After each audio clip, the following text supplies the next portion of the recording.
빌립보서 4장 14절부터 그럼에도 불구하고 너희가 나의 고난을 함께 나누었으니 잘하였도다. 빌립보 사람들아, 이제 너희도 알거니와 복음의 초기에 내가 마케도니아를 떠날 때에 주고받는 일로 나와 나눈 교회가 오직 너희 외에는 없었느니라. 심지어 데살로니가에 있을 때에도 너희가 한 번 그리고 또 다시 내 필요를 위해 보내었느니라. 나는 선물을 바라지 아니하며 오직 너희 회개 장부에 넘치게 될 열매를 바라노라. 오직 내게는 모든 것이 있고 또 풍부하니라. 에바브로디도 편에 너희가 보낸 것들을 받았으므로 내가 풍족한데 이것은 달콤한 냄새의 향기요 받으실 만한 희생물이며 하나님을 매우 기쁘게 한 것이니라. 오직 내 하나님께서 그리스도 예수님을 통해 영광 가운데서 자신의 부요하심에 따라 너희의 모든 필요를 공급하시리라. 아멘. 우리 다 같이 큰 소리로 함께 하고 앉겠습니다. 나누는 삶. 예, 앉아주시기 바랍니다. 성숙한 그리스도인의 모습 중에 하나가 움켜쥐고 그리고 욕심을 부리며 자기 자신만을 위해서 쓰는 그런 삶을 사는 것이 아니라 다른 그리스도인과 더불어 혹은 선교를 위하여 혹은 하나님의 사역을 위하여 나누는 삶을 사는 그런 그리스도인의 삶을 우리는 성숙한 그리스도인의 모습이다, 그렇게 이야기합니다. 여러분, 그 아이들을 보면은 많은 교훈을 얻을 수 있습니다. 아기들이 아주 어렸을 때는 달라고 하면 자기가 들고 있던 과자를 건네줘요. 옛날에 담이 보니까 담이가 이제 과자를 들고 있는데 목사님 하나만 줘 그러면은 저한테 건네줘요. 쌍둥이들도 그렇게 했어요. 근데 지금은 안 해요. 지금은 안 줘요. 그러니까 영 아무것도 몰랐을 때는 주다가 약간 조금 알기 시작하면 욕심이 생기는 거예요. 제가 이 그리스도인들의 삶을 보니까, 목회를 하면서 보니까 처음 구원받고 나서는 기뻐서 베풀고 나누는 삶을 잘합니다. 시간도 잘 들이고 물질도 잘 들이고 재능도 잘 들이고 자신의 몸도 잘 들여서 섬기는 삶을, 나누는 삶을 잘 사는데, 그 상태에서 계속 영적으로 성장하지 않는 그리스도인들을 보니까 섬기지도 않고 나누지도 않고 베풀지도 않는 그런 삶을 살아가는 것을 보게 됩니다. 여러분, 저처럼 나이가 들면요, 사람들이 하는 우리나라 말에 무슨 말이 있느냐면은, 나이가 들면 입은 다물고 그 다음에 주머니는 열어라, 그런 말이 있습니다. 요사이 제가 나이가 들어갈수록 느끼는 게 뭐냐, 결국 이 땅의 삶을 마감하게 되면 모든 거 다 놓고 가는데 이제 내가 해야 할 일이 뭐냐, 주머니를 털어서 주머니를 열어서 나누는 삶을 살아야 되겠구나 하는 게 더 절실해집니다. 그게 무슨 의미인지 아세요? 조금은 더 성숙해졌다는 그런 의미입니다. 성숙하지 않은 그리스도인의 특징이 뭐냐, 자기밖에 모르는 이기적이고 자기중심적이고 아주 욕심이 심하게 뛰어나다는 이야기입니다. 교회에도 여러 종류의 교회가 있는데, 베풀고 나누는 교회가 있는가 하면 자기 교회밖에 모르고 그래서 자기 교회의 건물 덩치 키우는 데만 정신없이 바쁜 교회가 있는가 하면 선교하고 나누는 교회가 있음을 보게 됩니다. 자기 교회 덩치만 키우는 교회는 성숙한 교회가 아닙니다. 그러나 베풀고 나눌 줄 아는 교회는 성숙한 교회입니다. 그리스도인의 삶도 마찬가지입니다. 빌립보 교회는 성숙한 교회였는데, 왜냐하면 이 교회는 나누는 삶을 잘 실천했던 교회였기 때문입니다. 자, 여러분과 제가 다른 사람의 필요를 채워주는 이런 나누는 삶을 살려면은 어떻게 해야 되느냐? 세 가지 요소가 필요합니다. 우리가 나누는 삶을 살려면. 근데요, 여러분, 나누는 삶을 살면 정말 기쁨이 있습니다. 아멘 안 하네. 나누는 삶에는 정말 큰 기쁨이 있습니다. 여러분, 누군가 나에게 무엇을 주어서 받았을 때에 성경에도 그게 복이라고 했으니까 감사해야 됩니다. 사랑이라는 건 받을 줄도 알아야죠, 그죠? 근데 어느 때 더 큰 기쁨이 있는가? 내 것을 다른 사람에게 나누어 줄 때 훨씬 더 큰 기쁨이 있습니다. 그 왜 더 큰 기쁨이 있느냐? 그게 성숙한 그리스도인의 기쁨이기 때문에 그런 것입니다. 자, 그럼 우리가 나누는 삶을 살려면은 뭐가 많아야만 되는 건 아닙니다. 풍요로워야만 내 삶이 풍요로워야만 나누는 삶을 살 수 있는 것은 결코 아닙니다. 그러면 우리가 나누는 삶을 살려면 어떻게 해야 되느냐? 첫째, 사랑하는 마음, 애정이 있어야만 합니다. 사랑하는 마음이 있으면요, 주고 싶어요. 근데 사랑하는 마음이 없을 때는요, 준 것도 빼앗고 싶을 정도로 주는 게 싫어집니다. 정말 여러분이 사랑한다면, 사랑하는 마음으로 충만하다면 여러분은 주고자 하고 나누고자 하는 삶을 살게 될 것입니다. 저는 멕시코에 있는 혼들을 사랑합니다. 그 신학생들을 사랑합니다. 정말 그 신학생들이 잘 준비되어져서 놀라운 하나님의 사역을 그곳에 이루며, 그 천주교 구덩이 속에서 95% 이상이 천주교인 그 나라에서 근본주의 독립침례 교회를 정말 멋지게 세울 수 있기를 소원하고 바랍니다. 그들에 대한 사랑은 저로 하여금, 우리 교회로 하여금 나눔의 삶을 살도록 이끄는 것을 제가 경험합니다. 왜냐하면 사랑이 있어야만, 사랑하는 마음이 있어야만 우리가 나눌 수 있기 때문에 그런 것입니다. 여러분의 마음속에 멕시코의 잃어버린 혼들과 그 잃어버린 혼들을 구원하고 하나님의 교회를 세우기 위해서 훈련받고 있는 그 하나님의 젊은이들을 향한 사랑과 애정이 있기 때문에 여러분들이 없는 형편에서도 기꺼이 선교를 위하여 드리게 되고 나누게 되는 것입니다. 그래서 우리가 나눔의 삶을 실천하려면 애정이 있어야 됩니다. 사랑하는 마음이 있어야 된다. 그래서 여러분, 사랑하는 마음을 따로 달라고 기도할 필요는 없습니다. 이미 하나님께서 여러분과 저의 마음속에 그분의 사랑을 충분하게 넓게 부어 주셨습니다. 이제는 우리에게 필요한 게 뭐냐? 이 사랑이 나를 통해서 다른 사람에게로 흘러가게 해야 합니다.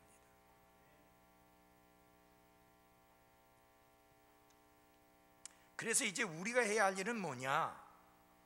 이 사랑이 흘러가지 못하게 방해하는 이 관의 찌꺼기, 이런 것들을 제거하면 바로 이 사랑이 나를 통해서 다른 사람에게까지 흘러갈 수 있는 것입니다.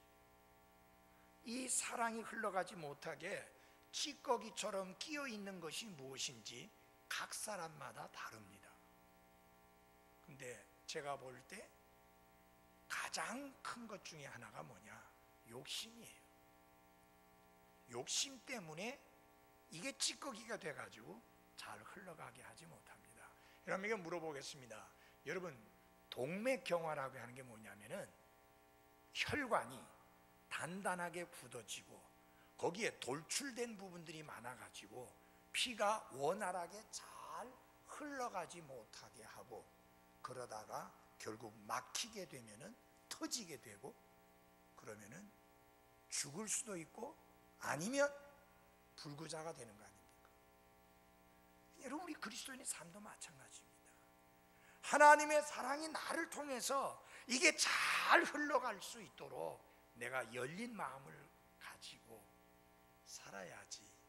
단단하게 닫힌 마음을 가지고 살면 여러분, 이 사랑이 다른 사람에게 흘러가지 않게 되고 그 삶은 건강치 못한 삶이 돼버리고 만다는 겁니다. 무엇에 있어서? 그리스도인의 삶에 있어서. 그래서 기도하십시오. 하나님, 제가 주는 삶, 나누는 삶을 풍성하게, 신실하게 살 수 있게 해 주옵소서.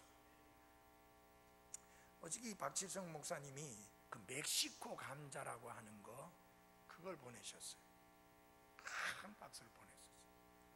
그래서 제가 전화를 해갖고 고맙습니다 하고 인사하면서, 아니 박 목사님, 이거 뭐 농사 지어갖고 전부 나한테다 보내는 거 아닙니까? 하니까 아니라고. 그 전에 또 친구가 갔더니 또 감을 한 박스 담았어요. 그분은 우리 교회에서 선교하는 교회예요. 근데 그분은 항상 마음이 부요해요. 그래서 주려고 하는 거예요. 그 사람이 진짜 부자예요. 그분이 목수였었거든요. 그래서 시골에서 목회를 하는데 어느 집에 갔더니 화장실이 없는 거예요. 그 집에 목욕할 만한 데도 없는 거예요. 근데 돈도 없는 양반이 건재상에 가가지고 내가 이러이러한 집에다가 지금 화장실하고 목욕탕을 지어주려고 하는데 지금 돈이 없다. 하나님이 주시면 당신한테 그 외상값을 갚을 테니까 나한테 자재를 좀 달라. 그러니까 그분이 내줬어요. 그래가지고 화장실을 지어주고 목욕탕을 지어주니 얼마나 좋은지. 근데 이 양반이 어떻게 해가지고 돈을 준비했는지 어쩌는지 갔는데 갚으려고 하니까 아니요, 벌써 다 갚았다고. 아니 나 안 갚았는데. 다른 분이 그렇게 하는 그런 마음을 보고 감동을 먹고 그래서 대신 돈을 내주고 갔다는 거예요. 여러분, 그게 무슨 마음이에요? 사랑하는 마음 아니에요? 애정 아니에요? 내가 마치 화장실이 없었을 때 불편함과 같이, 내가 목욕탕이 없었을 때 불편함과 같이 느끼는 애정, 그것이 그렇게 베풀게 한 겁니다. 여러분, 이분이 얼마나 그렇게 해서 베풀었는지, 얼마나 나누는 삶을 살았는지. 한 번은 차를 몰고 오다가 깜빡 졸았는데 노인 한 분을 쳤어요. 그분이 죽었어요. 근데 여러분, 경찰서에서 이분을 체포해갖고 구금시키지 않았어요. 왜? 워낙 그분이 베푸는 삶을 살았고 나누는 삶을 살았고 다른 사람을 위해서 희생하고 섬기는 삶을 살았기 때문에 체포 안 한 거예요. 그 다음에 합의를 보는데 그 가족들이 너무너무 잘해줘가지고 1,000만 원의 합의를 본 거예요. 사람이 죽었는데 1,000만 원이 어디 있어요? 저희 교회에서도 보내주고 또 서울에 있는 다른 교회에서도 보내주고 그래가지고 해결했어요. 여러분, 사랑을 가지고 나누는 삶을 하니까 또 그분이 필요할 때 하나님이 채워주시는 거예요. 판사 앞에 가게 된 거예요. 어쨌든 간에 갔더니 판사가 뭐라고 말하냐, 당신 이제까지 한 좋은 일 좀 다 적어봐라. 그래서 나름대로 뭐 아까 말한 대로 화장실 지어준 거, 뭐 목욕탕 해준 거, 집 다 무너져가는 거 가서 고쳐준 거, 그게 돈 받고 한 게 아니에요. 전부 그냥 해준 거예요.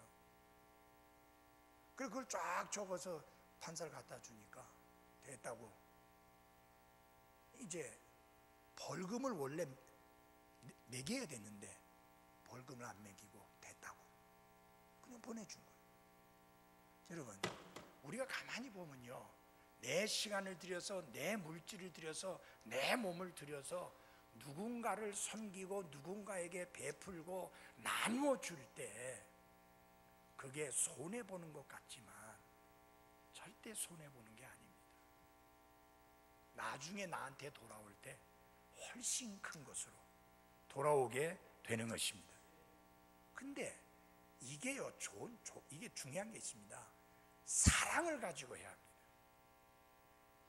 사랑하는 마음을 가지고 해야 됩니다. 뭐 내 드러내고 우쭐대고 내가 이렇게 잘한다, 내가 이렇게 잘 섬긴다, 그거 드러내려고 하면 뭐가 없느냐? 하나님께로부터의 보상도 없고 칭찬도 없습니다. 예수님이 뭐라고 말씀했느냐면은 그 사람은 이미 받아야 될 칭찬을 다 받았다는 거예요. 이 땅에서 다 받았으니까 하나님 앞에서 받을 칭찬이 없고 보상이 없다는 이야기예요. 그래서 여러분, 우리가 나누거나 베풀 때 우리 중심이 사랑하는 마음으로 반듯한 중심을 가지고 베풀어야 하는 것입니다. 두 번째로, 나눔의 삶을 살기 위해서는 관대함, 너그러움이 있어야 합니다. 우리 다 같이 16절 17절 보겠습니다. 심지어 데살로니가에 있을 때에도 너희가 한 번 그리고 또 다시 내 필요를 위해 보내었느니라. 나는 선물을 바라지 아니하며 오직 너희 회개 장부에 넘치게 될 열매를 바라노라. 이 나눔의 삶은 성숙도를 잘 보여주는데요, 경제적인 면에서의 이 베푸는 관대함은 그가 성숙한 그리스도인임을 보여주는 것입니다. 왜냐하면 우리가 귀하게 여기는 것을 그리스도를 위하여, 믿음 안의 형제 자매들을 위하여 너그럽게 풀어놓을 수 있는 사람은 성장하고 있는 그리스도인이요, 성숙한 그리스도인임에 틀림없습니다. 여러분, 내게 있어서 귀한 게 뭐예요? 솔직하게 얘기해요. 내게 있어서 귀한 게 뭐예요? 돈이에요. 돈 귀하지 않아요? 귀한 거예요.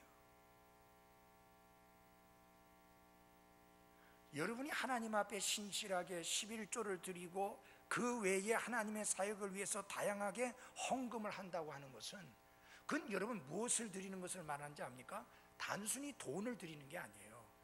그 돈이 있기까지 여러분의 삶이 드려졌고, 여러분의 노력이 드려졌고, 여러분의 희생이 드려졌고, 여러분의 모든 것이 드려진 게, 그래서 얻어진 게 돈입니다.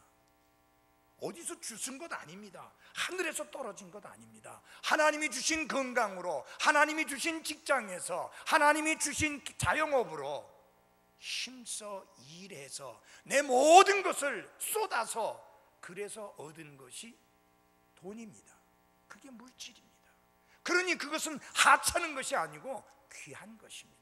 그렇게 귀하게 얻은 것을 선교를 위하여, 하나님의 사역을 위하여, 다른 사람을 섬기기 위하여, 다른 사람에게 베풀기 위하여 나눠줄 수 있다고 하면 그것은 성장한 그리스도인이 아니고서는 불가능하다는 이야기입니다. 거기에 너그러움이 있을 때에 우리가 나누는 삶을 살 수가 있는 것입니다. 빌립보 교회 성도들이 이런 면을 잘 보여준 훌륭한 모범입니다. 사도 바울이 이야기를 합니다. 데살로니가에 있었을 때도 너희가 한 번 그리고 또 다시 내 필요를 위해서 보내었느니라. 사도 바울이 데살로니가에 있을 때에 빌립보 교회가 보냈고 또 보내었다 그랬습니다. 여러분, 데살로니가라는 도시는 빌립보보다 훨씬 부유한 도시입니다. 그런데 사도 바울이 그곳에 있을 때에도 빌립보 교회의 성도들은 사랑의 헌금을 보냄으로 나눔의 삶을 살았습니다.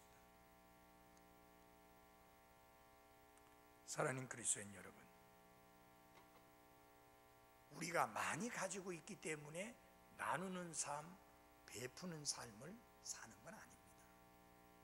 나누는 삶을 위해서 우리가에게 있어야 될 두 번째 요소, 첫 번째는 사랑하는 마음, 두 번째는 너그러움이 있어야 합니다. 관대함, 너그러움이 있어야 합니다. 사도 바울은 이렇게 말합니다. 17절에서 나는 선물을 바라지 아니하며 오직 너희 회개 장부에 넘치게 될 무엇을 바라노라? 열매를 바라노라 그랬습니다. 사도 바울은 빌립보 교회가 자신의 필요를 어떻게 채워주었느냐를 말하면서 혹시라도 빌립보 교회 성도가 오해하지 않도록 그의 참된 의도를 밝히고 있는데, 그것은 무엇이냐? 그의 관심이 그들이 보낸 사랑의 헌금에 있었던 것이 아니고 그의 관심은 빌립보 교회가 열매가 풍성할 수 있기를 원했다라고 하는 사실입니다. 여기서 사도 바울이 말하고 있는 열매는 무엇이냐?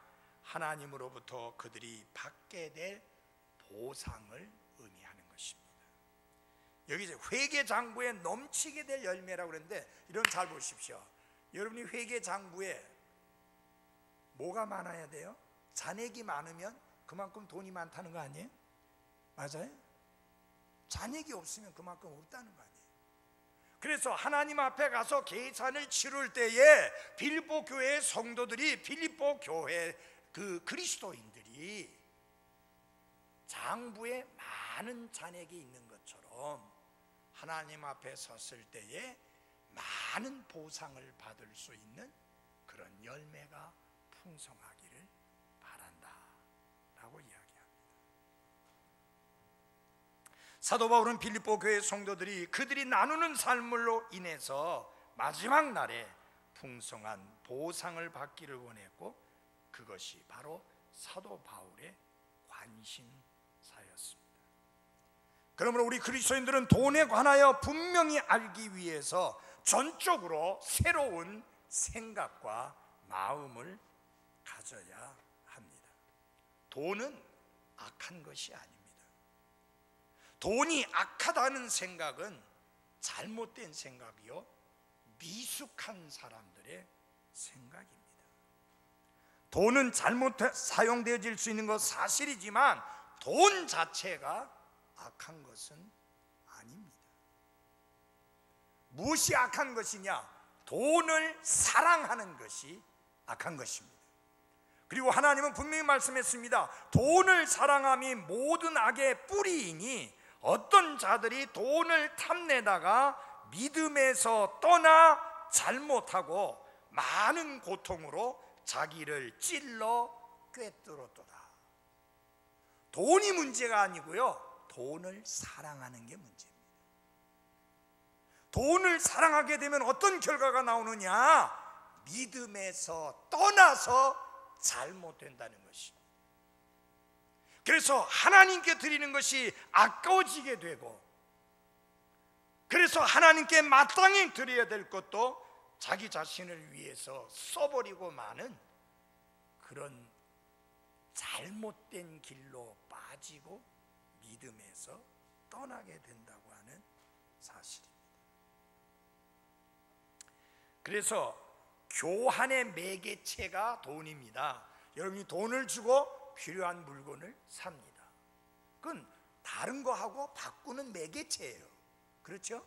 옛날에 돈이 안 나왔을 때는 물물 교환을 했는데, 이제 화폐라고 하는 돈이 생겨서 그 다음에는 돈을 통해서 내가 필요한 물건과 교환을 하는 거예요.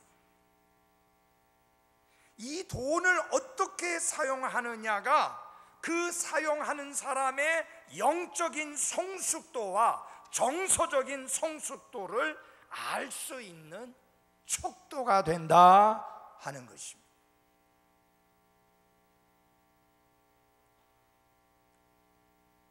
그러므로 하나님께서 내 손 안에 돈을 안겨주실 때 우리는 그 돈을 바르게 사용해야 합니다. 첫째는 하나님께, 두 번째는 여러분의 가정입니다.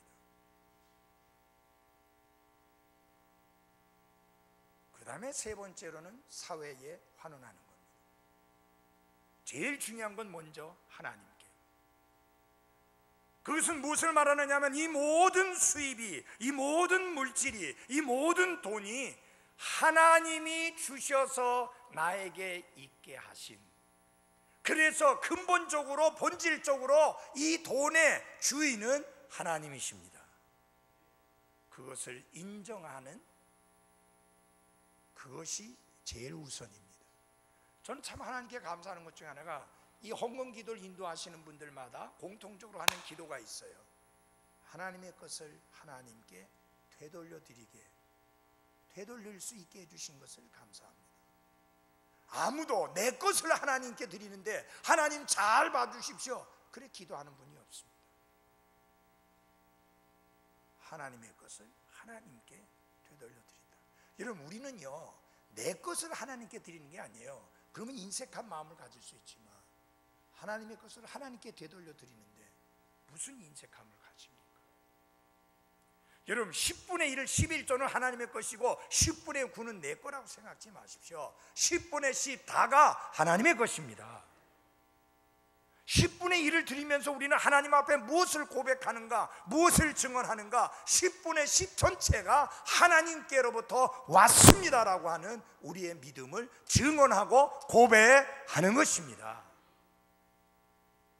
그래서 여러분, 모든 사람이 공이 똑같습니다. 이 한 달에 1,000만 원 버는 사람이나 100만 원 버는 사람이나 누가 용돈 줘서 한 3, 40만 원 생기는 사람이나 10분의 1은 똑같습니다. 1,000만 원 버는 사람이 100만 원 하나님께 11조로 드렸기 때문에 그건 대단한 것이고, 우리 주일 학생들이 엄마 아빠로부터 받는 용돈 3, 4만 원, 한 5만 원에서 5천 원, 3천 원 11조 드린 것은 하찮은 것이고 그게 아니고요, 하나님 앞에는 다 똑같습니다. 중요한 것은 어려서부터 모든 수입이 하나님께로부터 온다는 것을 배워서 커가는 것이 중요합니다. 지금 저희 교회의 2세들이 허리에 속한, 이 교회로 말하면 허리 부분에 속한 형제 자매들이 헌금을 참 잘합니다. 그래서 우리 교회가 재정적으로 힘들지 않게 잘 지나가고 있는 겁니다. 지금 1세대들은요 별로 수입이 안 돼요. 2세대 이 허리 부분에 속한 형제 자매들이 신실하게 드리니까. 근데 그들이 신실하게 드린 것을 언제 배웠느냐? 주일학교 때 배운 거예요.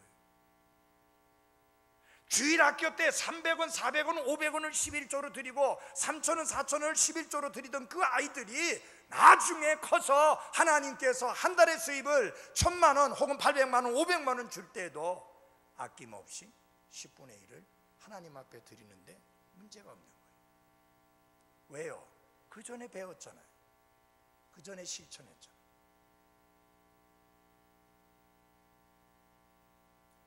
사실 사람은 참 이기적인 존재입니다. C.S. 루이스라고 하는 기독교 그 문학가요 철학자는 이렇게 이야기를 했습니다. 잘 들어주십시오. 나는 일생 동안 이기적이 아닌 생각을 해본 적이 없다. 나는 일생 동안 이기적이 아닌 생각을 해본 적이 없다. 무슨 말이에요? 끊임없이 이기적인 생각과 싸웠다는 이야기입니다. 그 이기적인 생각을 쳐서 복종시켰기 때문에 승리할 수 있었던 겁니다.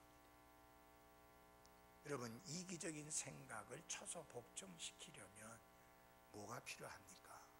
너그러움, 관대함이 필요한 것입니다.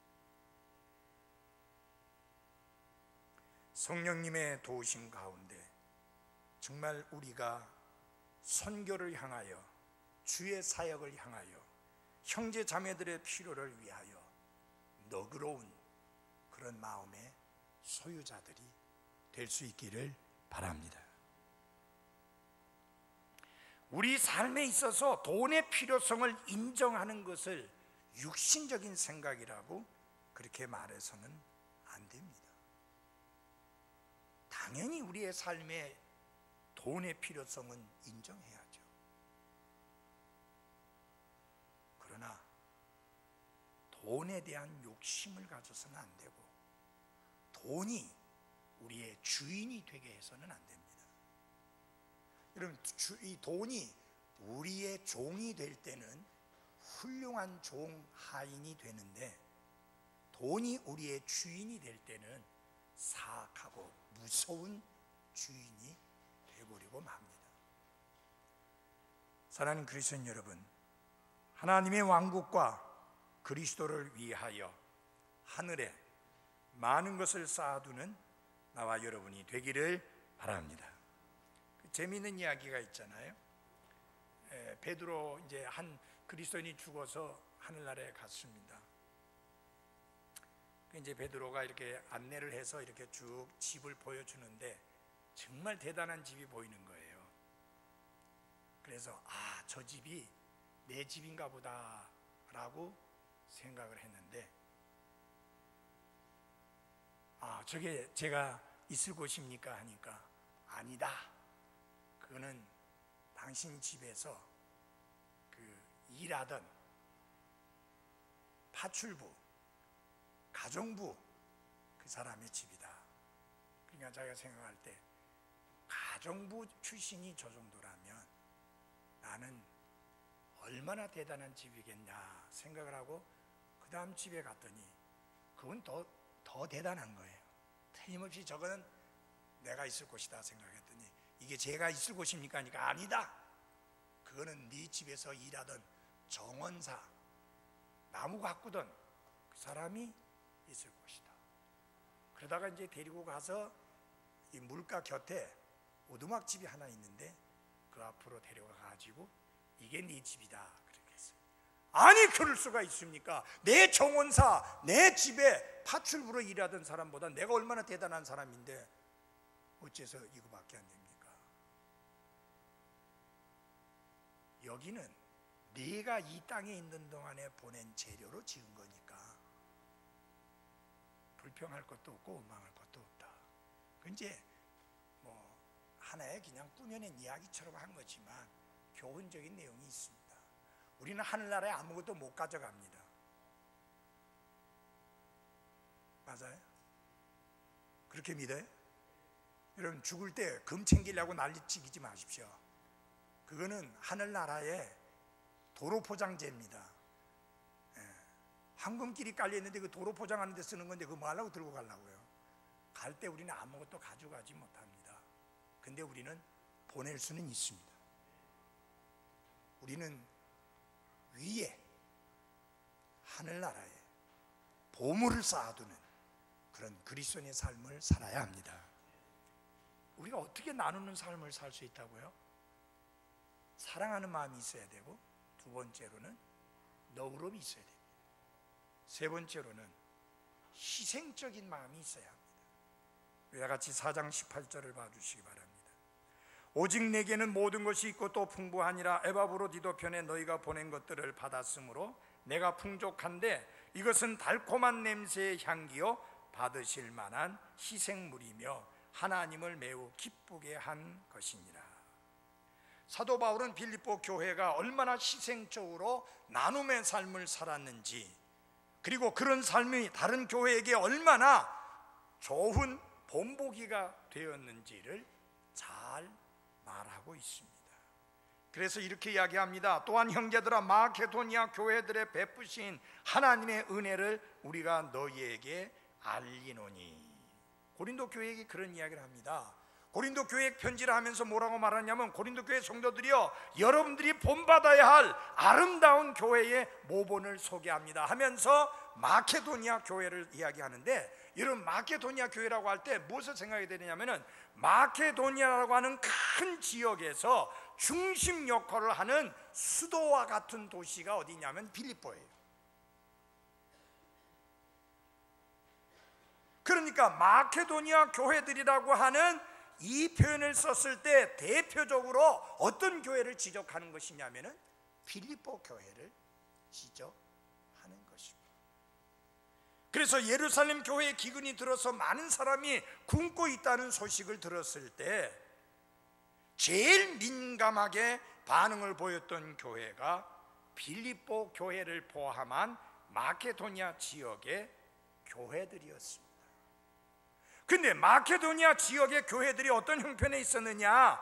여기 고린도후서 8장 2절에 보면은 고난의 큰 시련 속에서도 그들의 넘치는 기쁨과 극심한 가난이 그들로 하여금 풍성하고 너그러운 선물을 넘치도록 하게 하였더라. 이런 잘 보십시오. 보통 시련이 아니라 큰 시련 속에 있었고, 그 다음에 그들은 그냥 가난한 게 아니라 극심한 가난 속에 있었는데, 그럼에도 불구하고 그들이 풍성하고 너그러운 헌금을 해서 예루살렘 교회에 보냈다라고 하는 사실입니다. 누가 진정한 부자일까요? 풍성한 기쁨의 삶을 살면서 풍성한 헌금을 할 수 있었던 이들이야말로 진짜 부자가 아니겠습니까? 많이 가지고 있어도 나눌 것이 하나도 없는 사람은 진정한 부자가 못 됩니다. 나눌 것이 있는 사람이 진정한 부자라고 하는 사실입니다. 자, 이들의 나눔에 대하여 사도 바울은 세 가지로 칭찬을 합니다. 첫째, 그것은 하나님을 매우 기쁘게 하는 것이다. 사랑하는 그리스도인 여러분, 다른 사람의 필요를 채워주는 나눔의 삶, 그것은 하나님을 그냥 기쁘게 하는 게 아니라 매우 기쁘게 하는 것입니다. 두 번째로, 빌립보 교회 성도들이 이렇게 나눔의 삶을 살 수 있던 것은 뭐냐? 하나님의 공급하심의 약속을 믿고 있었기 때문입니다. 오직 내 하나님께서 그리스도 예수님을 통해 영광 가운데서 자신의 부요하심에 따라 너희의 모든 필요를 공급하시리라. 절대로 그것은 나눔의 삶은 손해보는 인생이 아니다. 하나님께서 채워주신다. 그렇게 말씀하고 있는 것입니다. 사랑하는 그리스도인 여러분, 단 한 번 주어진 기회의 삶을 우리가 삽니다. 얼마나 오래 살지는 아무도 모릅니다. 내가 가진 건 나 자신만을 위해서 다 써도 언제나 부족합니다. 한번 여러분에게 물어보겠습니다. 나는 내가 가진 게 너무 많아서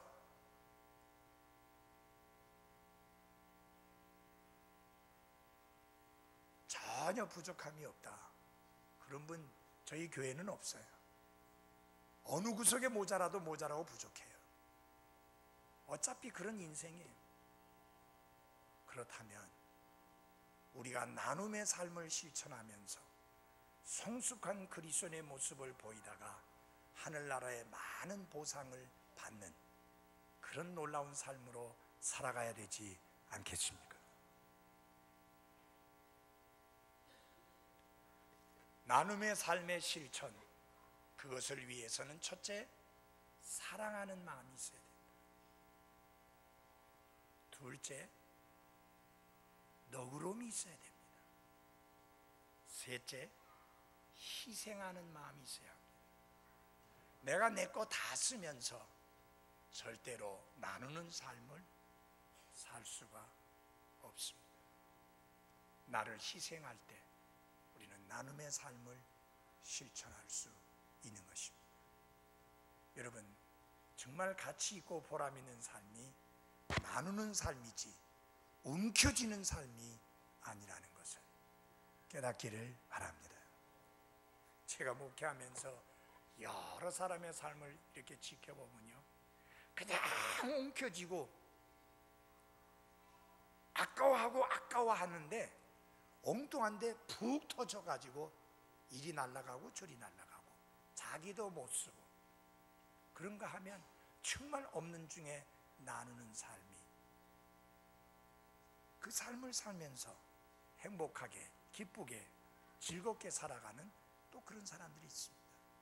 나는 여러분들이 전자 말고 후자와 같은 삶을 살아갈 수 있기를 바랍니다. 자, 말씀은 딱 기억해야 돼요. 나는 오늘 무슨 삶에 대해서 이야기했어요? 나눔의 삶. 나눔의 삶을 살려면 세 가지 요소가 필요한데, 첫째 무슨 마음? 사랑하는 마음, 애정이 있어야 합니다. 두 번째로는 너그러움이 있어야 됩니다. 세 번째는 뭐가? 희생하는 마음이 있어요. 우리 모두 다 넉넉한 사람들이 아니기 때문에 나눔의 삶을 살려면 희생하는 마음이 있어야 하는 것입니다. 기도하십시오.